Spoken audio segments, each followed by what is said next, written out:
Hello, and welcome to another episode of Generally Speaking. I'm your host, Bill Lawrence. Today is Sunday, January 11th, 2026. And since this channel is called Generally Speaking, I will speak generally about anything, mostly politics, but other things. If I find something interesting, humorous, or just that I feel like talking about, that's what will happen. So I'm going to start with something non political. I was watching a demonstration of an invention some kids in MIT college came up with. A mouthpiece you put in your mouth, right? And with using your tongue, just using your tongue, you can control smartphone, the keys that are pressed on the smartphone. So this is a great, for disabled people kind of device. It's really interesting. It looks like some kind of dentures things you put in your mouth and just move your tongue around. I guess it takes time to get used to that, but you can start typing on the telephone with that, and that is so cool. All right, so here's another not political thing.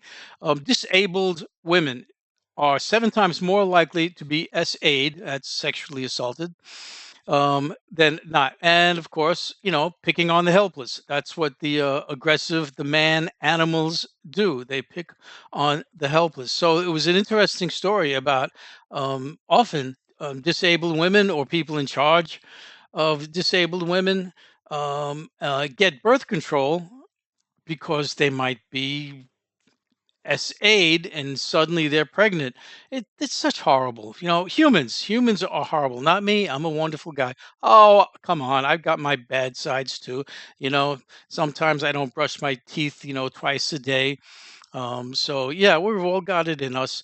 But it's really pretty horrible.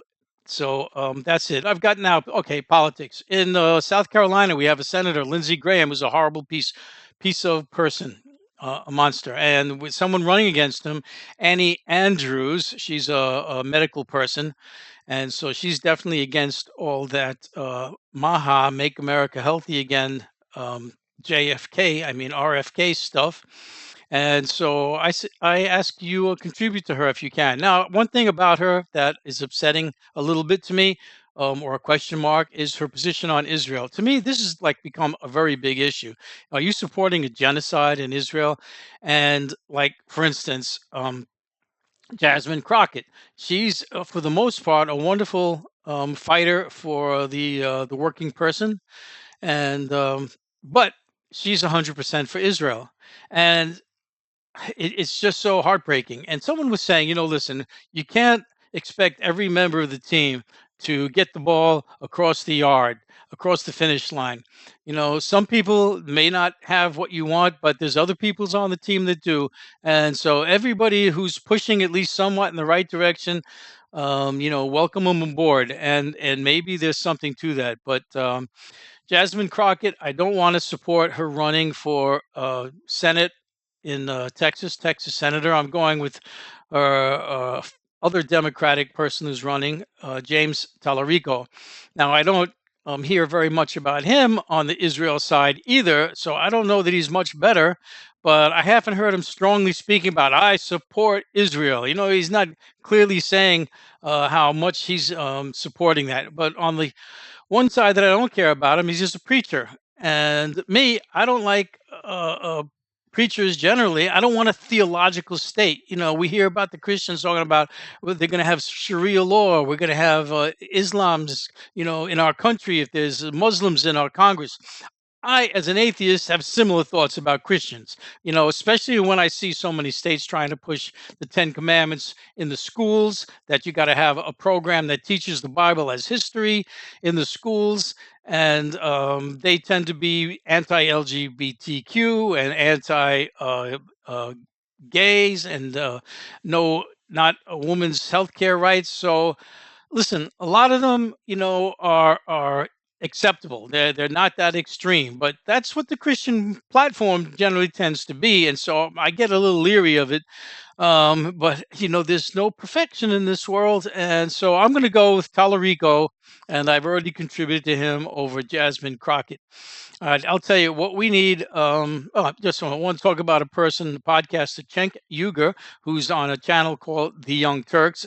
I like it very much. I like him and his co-host Anna Kasparian, and he was talking about Zoran Mamdani, the mayor-elect of New York. Maybe he's actually the mayor at this point, and had one thing against Zoran, who claims to be a democratic socialist. Cenk didn't like that. Cenk calls himself a democratic capitalist. I don't know what the differences were. He said there are some minor differences. I don't know what they are, but I think people have to not get hung up on these designations, these broad brush designations, because they are just broad brush. They don't tell you which policies a person's going to focus on, and out of those policies, how they're going to focus on it, what they're going to do. They're just generally broad brush. Giving you an idea of where the person's coming from, but you've got to look at the details. Devil's in the details, and so I don't know really what he thinks about democratic capitalism or socialism. But I've got a thing on Zoran Mamdani, and I would scroll down to it if I could on my little phone, but don't know how to do that. So I'll get to that when I get to it. So let's go to Venezuela. In Venezuela, where we attacked it, like we're going to control it now. It's a part of the U.S. territory, more or less. But really, nobody's doing anything yet. The president is out, Maduro, because we have him. So what did the Venezuelans do? They followed their process. The vice president is now in, and she's saying. She's talking about, I'm not doing anything with you guys. This what you did was horrible, and we object to it strongly. So there, I don't know what all this capturing Maduro was supposed to do. And then the idea of the oil. That's what it's all about, the oil, getting the oil. The oil industry down there is sort of like a wreck. It's like a dead man walking. They still have some functionality. They still do produce oil. They do sell it to China, and but it's a meager, weak zombie compared to what it could be if it was full throated, going strong. And to get it there, it would take a lot of money, a lot of investment. And Trump really never spoke with the oil companies about what kind of interest they have in even doing that, because it's a risky proposition. You're talking about years, billions of dollars, and who knows what's going to happen. When the next president comes in, and isn't so much about take over Venezuela anymore. And now all that investment, just goes right back into Venezuela's pockets. So this was like a really losing, unthought of proposition. On top of that, Canada would be impacted by this. People don't think about it. We get a lot of oil from Canada. And now, if cheap oil came from Venezuela, which would be cheap if we did the plan we want, which is that we control it all, of course, we're going to make sure that we get it for like costs, or even a discount. This would affect Canada because they wouldn't be selling us the oil that they sell us anymore.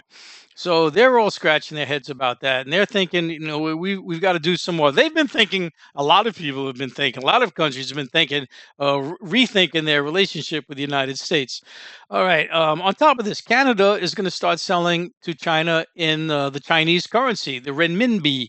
They're willing to bypass the dollar, this is something that's increasingly impacting the U.S. economic standing in the world, and some people in the administration are concerned about it. Think about it. I think others, don't really even notice it that much, but more and more the dollar is becoming uh, persona non grata, as they say, that people don't want it because it's risky business.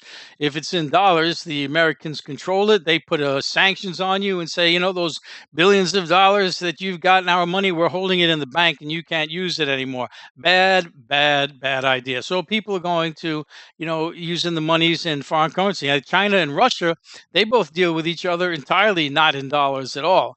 And the BRICS countries are moving rapidly away from using any dollars. So now Canada getting in on the in the action. All right, so Greenland, Greenland's in the news again with our plans to acquire Greenland. Someone was commenting, the way they talk about things is always tells you a tale that we plan to acquire Greenland. Now, if we were to tell you about Russia plans to acquire Poland, whole different outlook. They wouldn't say it that way. No, no, no, they wouldn't say that at all. But yeah, we're going to acquire it. Now, Trump, he put a new spin on the Monroe Doctrine, which said the Western Hemisphere is ours. We claim it like we've got a right to claim everything in the Western Hemisphere. But Donald, he renamed it the Donroe Doctrine. One thing I say about Donald, he's good with words. He's great with the slogans and coming out with names. So they got the Donroe Doctrine, just reaffirming that we own Latin America, we own Brazil, Argentina. Anything that goes on there has to go with our say so. All right, sure. So at this point, with the talks about Greenland ratcheting up, they just got a new ambassador to Greenland, who his first, comment was, "I look forward to having taking over Greenland." And in the face of all this, France, Germany, and Denmark and others are considering options against the United States if it moves against Greenland. Imagine that, our allies, our NATO allies, the people that we call a part of the Western world, right? The Western democracy, they're planning the war against us. They're getting ready for we might have to attack the United States. We have to defend ourselves against the United States. This is what this Republican Donald Trump MAGA movement, brought this country to. All right, planning to attack Greenland. All right. A physician. Oh yes, this is of course being the news. The shooting in Minneapolis in Minnesota. ICE agents shot a young woman in the face 3 times as she was trying to drive away.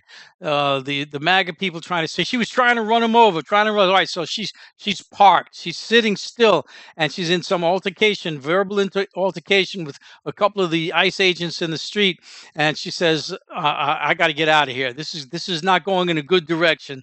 This is going to be one of those I get taken out, dragged away, and nobody ever sees me again." So she decides to start, pulling away. Now, one of the ICE agents was standing in front of her car, by the wheel side, not dead center, by the wheel. And she starts pulling away, not slamming on the smashing on the gas, peeling out. She just starts slowly. She backed up to turn her wheels one way, started moving forward, turning her wheels the other way. And this guard, he just stepped out of the way. There wasn't like any screaming, running, falling over, tripping over himself. He just stood over to the side, pulled out his gun, started shooting into her window, killed her, 3 shots. So this is a big horror story that's going on. And then the federal government tries to take over the case and say, okay, listen, nobody in the state of Minnesota can't have any business looking into this whatsoever. We're going to take it all. And when they take over things, you know how everything goes perfectly the way they want it because they own the Justice Department. They're all crooked and corrupt. But the state Minnesota is fighting back. They're going to do something against it, And just to add to insult, the fact that they shot this poor woman, a doctor wanted to look at her and try and give some aid. Maybe she could be saved, and they told him no. No, we've called for emergency services. We've called for emergency services. That means you want emergency services. Here's a man. I'm emergency services. I'm willing to help, and they turn him away. I mean, that's insult to injury. Something's got to be done. It's amazing that we haven't attacked these ICE officers yet, but everybody keeps saying, "Don't do it," because Donald Trump's just looking for an excuse. Once he does that, once we do that, he'll declare martial law, send in all the military everywhere, and then we'll really have a bad situation. So, any rate, they turned the doctors away. So, the Department of Justice, Jack Smith, a new story. Jack Smith was going after Trump for trying to overthrow the election, which he did with phony electors. And he was also on the case with Trump about the Mar-a-Lago top secret documents that he kept at Mar-a-Lago and wouldn't give back. When we kept asking him, we gave him so much time, please give it back, please give it back. And he never would. Or he said, okay, here you go. I'll give you back the documents. And he gave back half and he hid the other half. And there's photos, there's videotapes of him, his lackeys taking the tapes and moving them someplace else, trying to hide them so nobody can find them. Well, this whole thing got kind of squashed once Trump became president, but the reports are still out there, and the information is coming out more and more. And testimony he's giving is revealing the whole story. And the Department of Justice saying, "Listen, you can't give any testimony about." Any of this material that's ongoing investigation. So they're putting a gag order on him, essentially that when he goes before Congress and gives his testimony, he can't say anything bad about the president. Um, this is horrible, horrible. All right, so um, China is banning exports to Japan. Exports of what? Exports of anything that can be used in the military, which that means almost everything, because electronic parts, machine parts, all kind of parts that get used in the military are used in almost every aspect of your society as it is. So that's really hurting Japan. Why are they going after Japan? Because Japan is making overtures with Taiwan about, we've got your back. We're going to take care of you. Here, I'm going to send you some arms. And China's got this thing, call it the one China thing, where they think Taiwan is still theirs. Amazingly, they won't step in and actually go the distance of taking it over. They still stand back. That they know it's going to make an international row, and who knows what the mad maniac Americans will do. And so Taiwan still maintains independence, more or less. And China says, listen, it's ours. We're going to say it's ours. As long as they keep saying it, and nobody keeps pushing it in their face. No, it's not. No, it's not. They just let it go. But Japan apparently wanted to start ratcheting it up and giving arms to Taiwan. So China says, okay, Japan, we're not going to start selling you things, because China's like the manufacturing giant of the planet. They export important items to everywhere. And if they want to put the squeeze to you, you're going to start feeling it. And now Japan is going to start feeling it. All right. Machado. Who's Machado?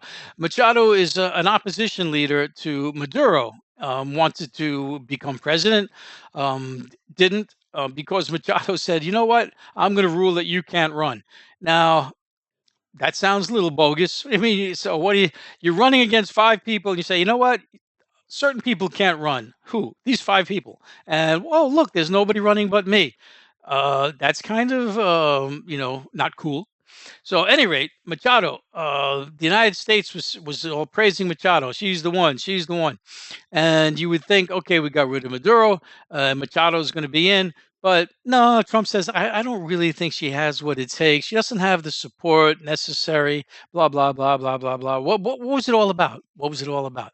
The Nobel Peace Prize. Somehow this woman got the Nobel Peace Prize. The Nobel Peace Prize has come to mean zip, zero, nada. It's just a piece of junk from a cereal box. It doesn't mean a thing.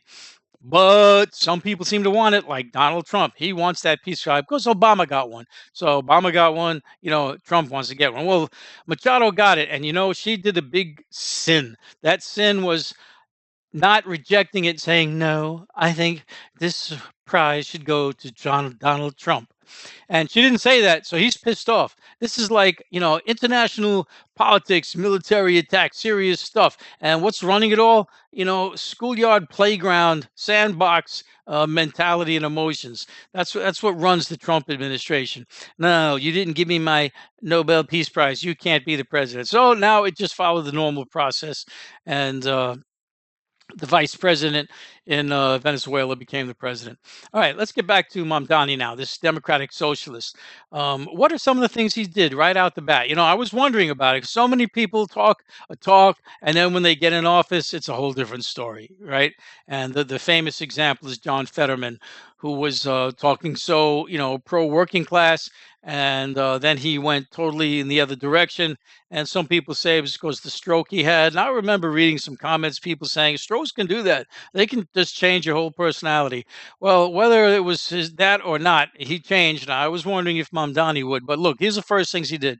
He was rescinding BDS, which is buy, divestment, and support. It's not support. I don't know what the word is. Anyway, essentially, it means if you don't like what Israel's doing, you don't have to deal with their companies. You can say, listen, I'm not going to do any business with any Israel supporting company. And the Mayor Adams, who was in before Mamdani, said, there's none of that. If you cannot not deal with a business just because it's got links to Israel. Can't do it. So Mamdani, he rescinded that. And here's another great one. There was anti-Semitism. This thing's been thrown around left and right. If you support, people not getting killed, mass killed in Gaza, you're called an anti-Semite. And where does this come from? It comes from some particular agency, IHRA, International Holocaust Remembrance Association, or something. Their definition of anti-Semitism is anything that in any way impacts Israel, like saying they shouldn't be committing a genocide. That's anti Semitism.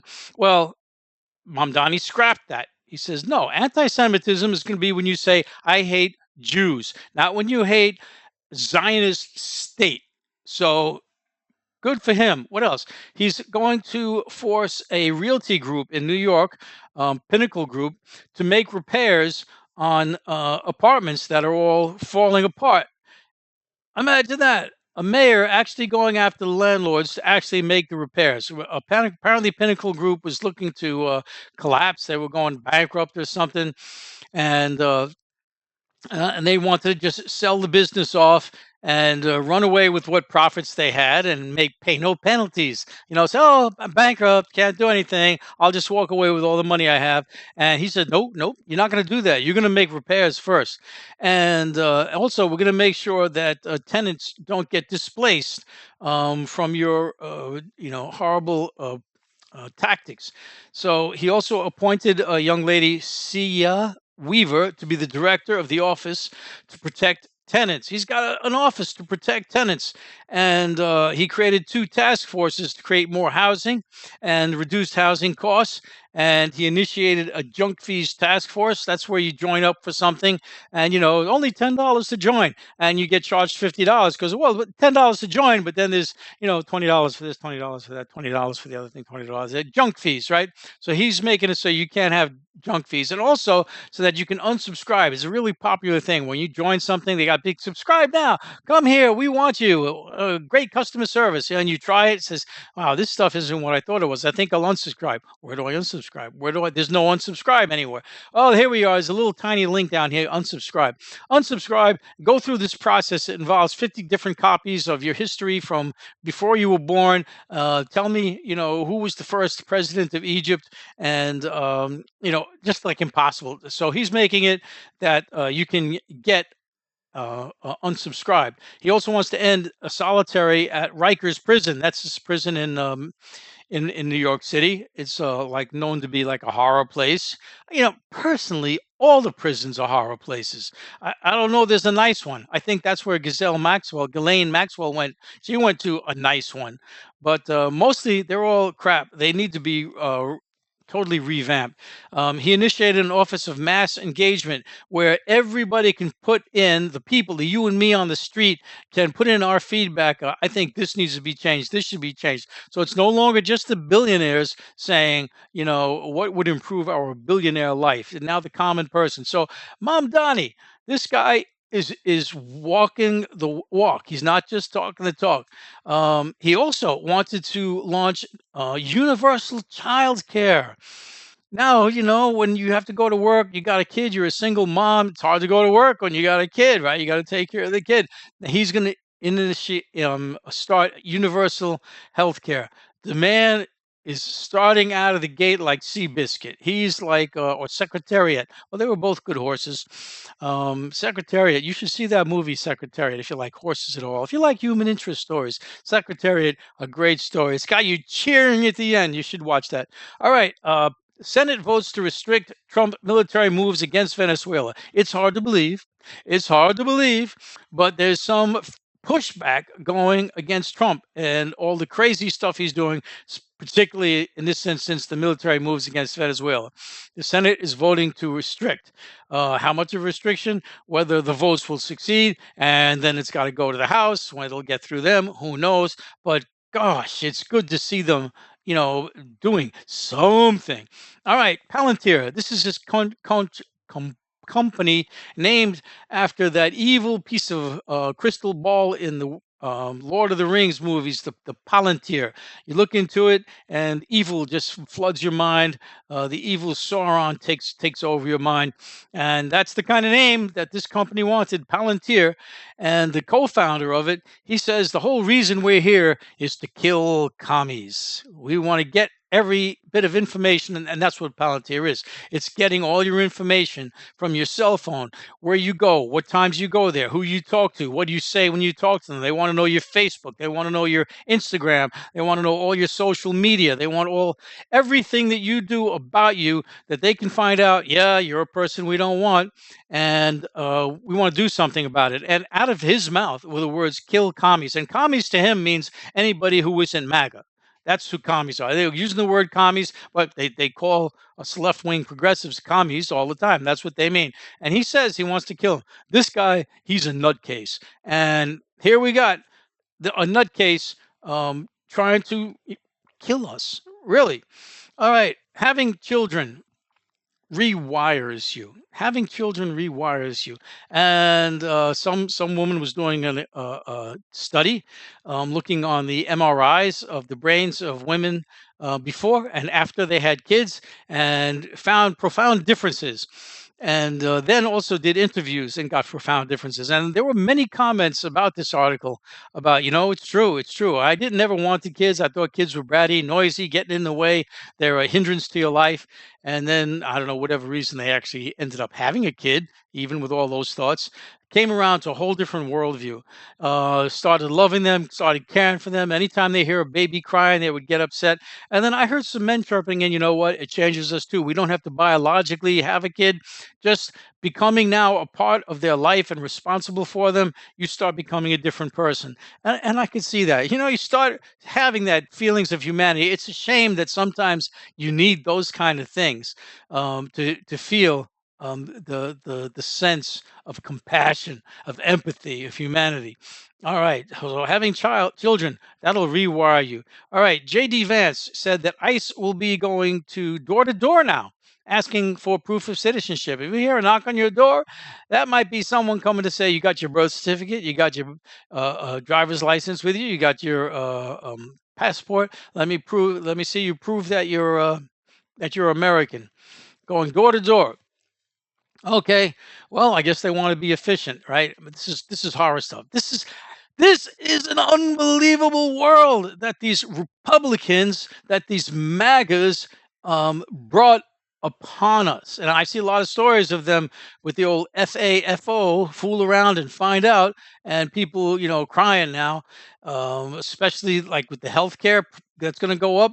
But actually, it might not. The Senate, or it was the House, came around to saying we are going to extend the tax subsidies that benefit the ACA, because these senators are knowing this will not do us well when the election time comes. And so they're starting to fight little tiny fights against, the almighty Donald. Well, thank goodness there's something happening. All right. So there you go. There's my story. And got some more coming up for you. Please like and subscribe. I really have to say these near the beginnings.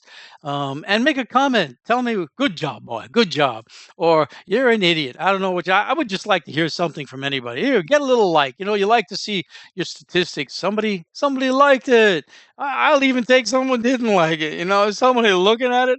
All right. Thank you very much. You have a nice day, and look for Generally Speaking again.